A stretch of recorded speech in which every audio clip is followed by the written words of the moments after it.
Austin Ryan. Halloween, all tricks and no treats. Halloween, all tricks and no treats. Austin Ryan.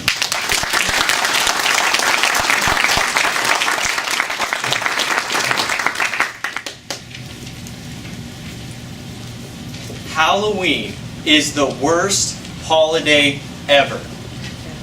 To most people, it's a great time of year to make jack-o'-lanterns, listen to Monster Mash, and eat a year's worth of candy in one night.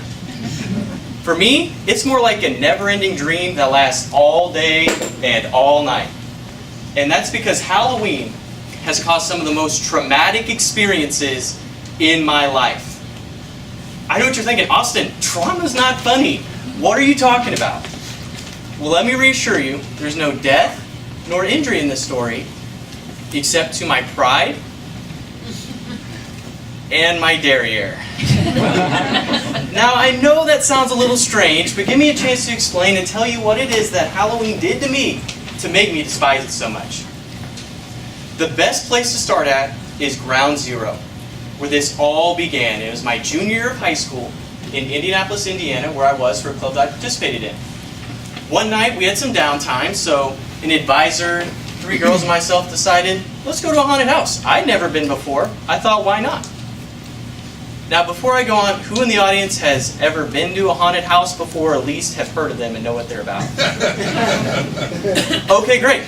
Well, for those of you that aren't as familiar with them, let me put it in the simplest terms I can.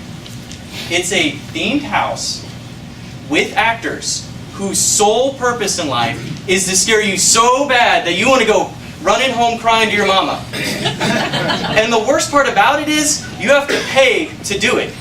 So I was going to have to pay someone to scare me. That should have been clue number 1.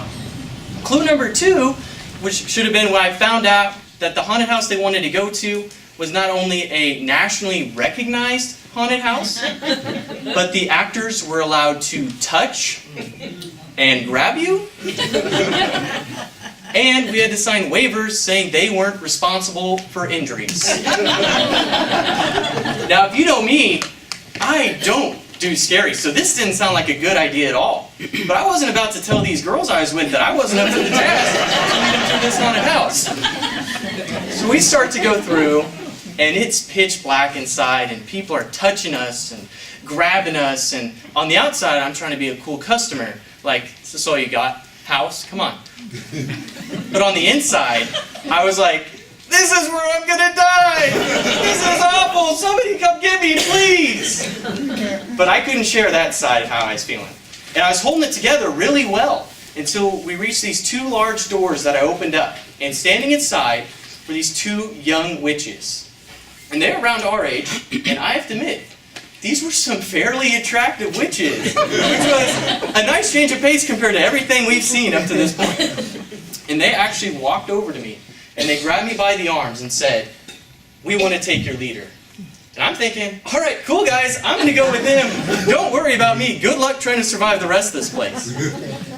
But what I didn't realize was that in the corner of the room stood a 3rd witch next to a stock. For those of you who are familiar with stocks, they were used in medieval times that you put your head and your hands in like this. So they proceed to put me in the stock. And what comes next? I can't make up. They pulled out whips. And they started whipping me. And the whole time they're yelling, say thank you, mistress. Say thank you, mistress. And what's going on in my mind is, what kind of haunted house is this? What did I get myself into? And I wasn't going to say it, but I noticed they weren't going to stop. So finally, I mumbled under my breath, thank you, mistress. But instead of stopping, they started hitting me harder and yelling, louder! Louder! And my friends are on the ground, rolling around laughing at me. And I'm completely humiliated. I've never been this embarrassed in my life. I noticed they didn't lock the stock, so I threw it open and I got out of there. I had enough. I'm thinking, there's nothing else this haunted house can throw at me that's going to top what just went on in that room. So I thought, until we reached the end. We walked outside in this big green pasture that led back to the vehicles, and I'm thinking, hallelujah, we can go home now. And that's when I heard a sound I wasn't expecting to hear in the dead of the night.